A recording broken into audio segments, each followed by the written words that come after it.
All right, Elon Musk is back at it. As always, this article is going to be linked for credit down in the description below. This is coming to us from Reuters, and this is less than 48 hours old.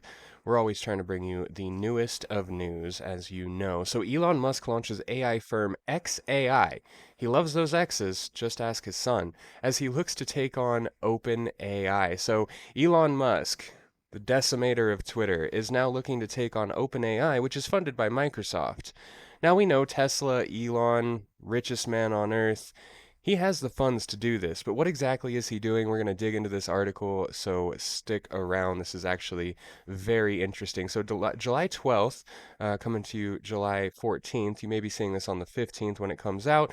But Elon Musk, the billionaire entrepreneur, launched his long teased AI startup XAI on Wednesday, unveiling a team comprised of engineers from the same big US tech firms he hopes to challenge. So he is he is targeting these other firms. Now I'm wondering, OpenAI, who is he stealing? Who is he sourcing from there? We also know that about a month ago, one of Google's leading AI people actually quit. They resigned. And they did this because of their fear on where AI could go, or at least that's public knowledge, public consensus as of now. We also know that Elon shares those viewpoints as he's been working really hard to restrict AI advancements as well. We don't really know if this is public sector versus private sector or just a blanket statement that he wants to limit AI. But now we know he's thrown his hat into the ring. So the startup will be led by Musk, already the CEO, of course, we know of Tesla and SpaceX and owner of Twitter. Now, he said on several occasions that the development of AI should be paused and that the sector needed regulation. Again, is this the public sector, the private sector, or both? Because if you limit the public sector, we know that the private sector may not follow along. They just want that head up. They do not want to lose out to just random people in the open source community like you or I. After all, they're for profit. They want their monies. So in a Twitter Spaces event Wednesday evening, where Musk announced this launch, he explained his plan for building a safer AI. And this is something we're going to touch on in the future as we learn more about the XAI company.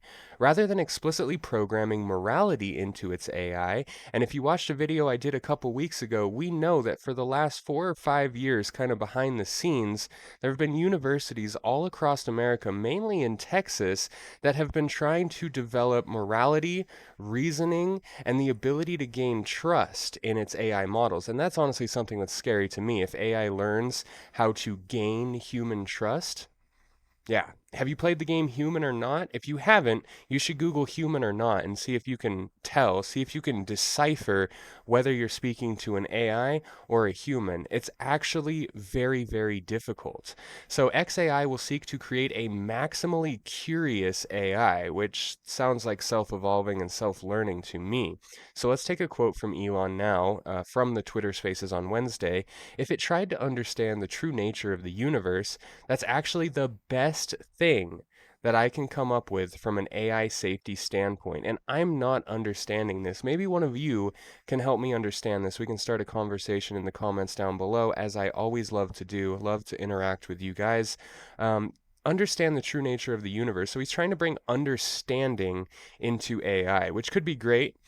But it could also be self defeating when his purpose is to limit the functionality of AI.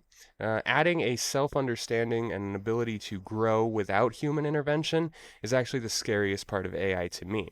He continued by saying, I think it's going to be pro humanity from the standpoint that humanity is just much more interesting than not humanity.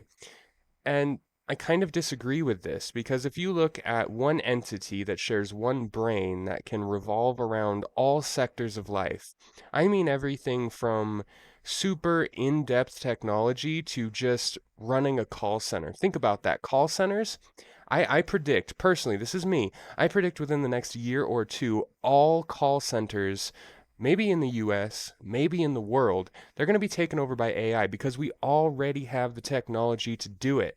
We have these chatbots where someone can call in, they can ask a question, say about their internet service. And an AI, ChatGPT in a text format rather, could walk you through every troubleshooting step around your internet. We also know that AI text to speech is not hard. We've had this for a while. So, what is stopping all of these big call center companies from just getting a chatbot or an LLM or a large language model, getting a text to speech model, and replacing 100% of its workforce? I don't know. I was a supervisor at a call center for a couple of years, and that's just where I'm coming from. I could see it very easily being implemented, where humans are 100% replaceable, at least in that environment. We also saw a couple weeks ago a study came out from Home Depot, Lowe's, Walmart, McDonald's saying that by 2026, 75% of all retail workers are going to be replaced by AI. And they weren't even talking about call centers, customer service, and things like that. So it can get really scary really fast. Also, in the coming week, we're going to deep dive into that, into how AI is going to affect the job market as a whole. So, Musk also predicted that superintelligence, or AI, that is smarter than humans, will arrive in 5 or 6 years. And I would argue that's already here, my friend. We do not need to wait 5 or 6 years to get an AI that's smarter than human. If you look at ChatGPT or some of these other LLMs, they're running on 60 plus billion parameters. That's 60 billion plus points of knowledge that it can pull from instantaneously. Now, I may know a bit of generalist knowledge about a handful, maybe a couple handfuls of topics. Maybe you do as well. It's whatever we've learned growing up, whatever we learned through our childhood, and then, of course, through schooling, through college, through just general life experience.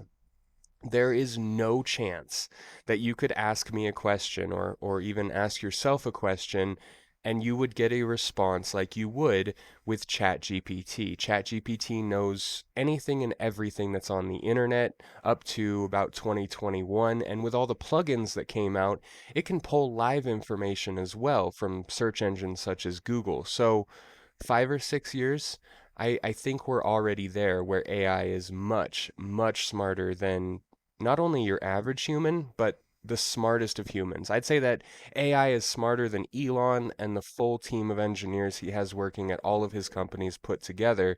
And I don't think that could be disputed because ChatGPT is working on billions, tens of billions of parameters. And a human just cannot, we do not have the capacity to retain and regurgitate that much information. So Musk co-founded OpenAI as well. This is the company behind ChatGPT all the way back in 2015. So let that sink in. 8 years ago is when OpenAI was founded and started to build. But he stepped down from the company's board in 2018, and of course, Microsoft is an investor in OpenAI. So the team at XAI includes Igor Babushkin, a former engineer at Google's DeepMind. So, like I said, he's poaching from Google. Tony Wu, who worked at Google. Christian Sagedi, who was also a research scientist at Google. And Greg Yang, who was previously at Microsoft. So he's just poaching Microsoft and Google people. And I don't know if poaching is the right word. It's possible that these people quit with no knowledge of Elon's plan. But remember, the places that he's taking these engineers and scientists from, they're coming mainly from this right here. Okay, so he helped found the companies that he's taking these employees from. So I don't know. I'll use the term poaching lightly, but it's definitely possible that they just found a reason to resign from their current position. And then later on down the road, Elon said, hey, come and work for me. So back in March, Elon actually first registered the X.AI Corp, incorporated in Nevada, which is interesting. I do want to look into Nevada laws because we know he resides in Texas and previously in California, but he is registering his firm out of Nevada, so that's interesting. It lists Musk as the sole director and Jared Birchall the managing director. So let's go down here and said XAI is said it's recruiting experienced engineers and researchers in the San Francisco Bay Area. And we have the credit down here. So I'm going to link this article down in the description, but let me know what you think because this could get really out of hand really quickly. And what I mean by that is for the open source community, for the public sector, for you and I, what we're trying to build on could become limited very quickly. But let me know what you think down in the comments below. Don't forget to subscribe and like the video.